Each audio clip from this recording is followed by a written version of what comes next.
Pemirsa, memasuki usia hampir 1 abad, Madrasah Aliyah Kauman Muhammadiyah Padang Panjang meluncurkan buku berjudul Kulliyatul Mubalighin dari Kauman Padang Panjang untuk Indonesia, karya penulis dan sejarawan Fikrul Hanif Sufyan. Bertempat di Aula Hamka Madrasah Aliyah Kulliyatul Mubalighin Muhammadiyah Padang Panjang, peluncuran buku Kulliyatul Mubalighin dari Kauman Padang Panjang untuk Indonesia dihadiri oleh Direktur Suara Muhammadiyah Deni Asy'ari, Ketua Pimpinan Wilayah Muhammadiyah Sumatera Barat Sofwan Karim, Wali Kota Padang Panjang yang diwakili staf ahli Zulkifli, Pimpinan Daerah Muhammadiyah Pabasko, Pimpinan Daerah Muhammadiyah Rokan Hulu Riau, Kepala Dinas Perpustakaan dan Arsip Kota Padang Panjang, dan Mudir Pondok Pesantren Kauman Muhammadiyah Padang Panjang Derliana, serta tamu undangan lainnya pada Selasa 27 Juni 2022. Buku yang ditulis oleh sejarawan dan kader muda Muhammadiyah Sumatera Barat Fikrul Hanif Sufyan menerangkan dalam buku tersebut sejarah Madrasah Aliyah Kulliyatul Mubalighin dari awal berdirinya hingga pergerakan dan perkembangan sekolah ini beberapa tahun berikutnya. Beberapa sumber dikumpulkan oleh penulis dalam menyusun buku sejarah ini, seperti dari Perpustakaan Nasional Republik Indonesia, Arsip Nasional Republik Indonesia, Perpustakaan Pribadi RB Khatib Pahlawan Kayo, Koleksi Rasidah Malik, Hasan Ahmad, dan lainnya. Menurut Fikrul Hanif, buku ini penting untuk dibaca karena Kauman merupakan sekolah kader yang bertransformasi untuk menciptakan kader-kader yang mengembangkan Muhammadiyah dan Aisyah di berbagai daerah di Sumatera Barat dan Indonesia. Buku Kulliyatul Mubalighin dari Kauman Padang Panjang untuk Indonesia ini penting untuk dibaca oleh para pembaca sekalian, itu karena ini merupakan ikon awal dari Kauman Padang Panjang itu sendiri. Sekolah yang awalnya itu merupakan sekolah kader yang bernama Tabligh School yang didirikan pada 5 April 1928, itu kemudian bertransformasi menjadi Kulliyatul Mubalighin yang awalnya merupakan sekolah kader, kemudian berubah menjadi sekolah agama yang tetapi tidak meninggalkan tujuan akhirnya itu adalah menciptakan atau mendidik calon-calon pimpinan dari Muhammadiyah untuk Aisyah, Nasyatul Aisyah dan lain sebagainya.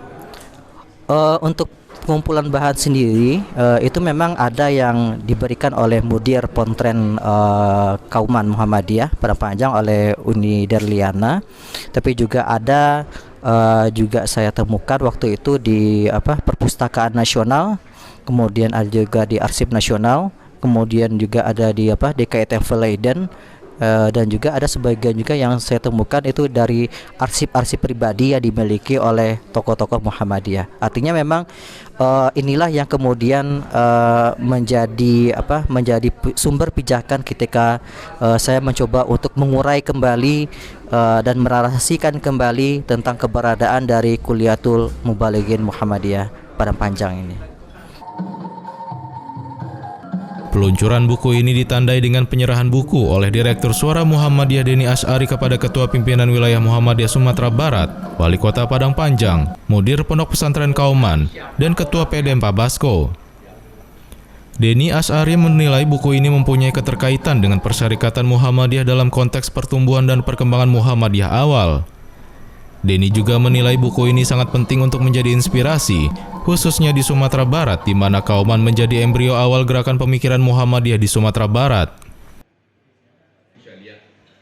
Yang pertama memang buku ini buku yang punya keterkaitan khususnya dengan Persyarikatan Muhammadiyah, terutama sekali dalam konteks pengembangan Muhammadiyah awal.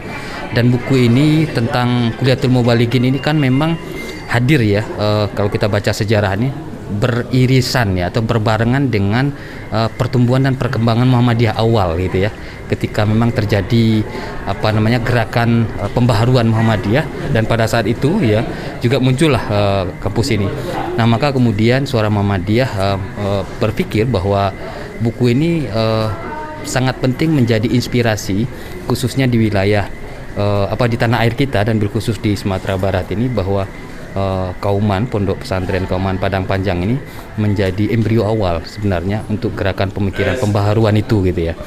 Dan orang sering menyebut kalau Muhammadiyah lahir di Yogyakarta dan tumbuh berkembang di Sumatera Barat, dan disinilah tempatnya. Dan buku ini membicarakan sebenarnya bagaimana pergolakan dan perkembangan dari pembaharuan pemikiran itu. Itu salah satu alasan yang kemudian buku ini diterbitkan oleh seorang Muhammadiyah itu. Oke, rencananya nanti buku ini dicetak berapa eksemplar Pak? Dan sekarang itu dicetak berapa gitu? Ya, yang untuk tahap awal kita standar ya, kita biasanya tahap awal itu ya sekitar 1000 sampai 2000 eksemplar biasanya. Dan nanti setelah launching ini ya biasanya mulai lihat antusiasme inilah publik ya, pembaca ya. Apalagi kami juga berharap buku ini harus ada yang meresensi. Ya, bil khusus nanti dalam waktu dekat saya akan coba di Suara Muhammadiyah dan juga di media-media lain ya, harus ada yang meresensi gitu. Buku yang dicetak oleh Suara Muhammadiyah ini memiliki 226 halaman dengan ukuran kertas 14 x 25 cm. Beberapa tokoh besar ikut memberikan hantaran kata pada buku Kuliatul Mubalighin dari Kauman untuk Indonesia ini, seperti Ketua Pimpinan Pusat Muhammadiyah ke-13 Buya Ahmad Syafi'i Ma'arif, Guru Besar Sejarah Universitas Andalas Padang Gusti Asnan, Guru Besar Universitas Muhammadiyah Yogyakarta Safri Asyirin, Guru Besar Sejarah Politik Universitas 11 Maret Hermanudjo Bagio, dan penulis sejarah Lukman Hakim, serta Naisin Masa. Zainal Abidin memberitakan dari Padang Panjang, Sumatera Barat.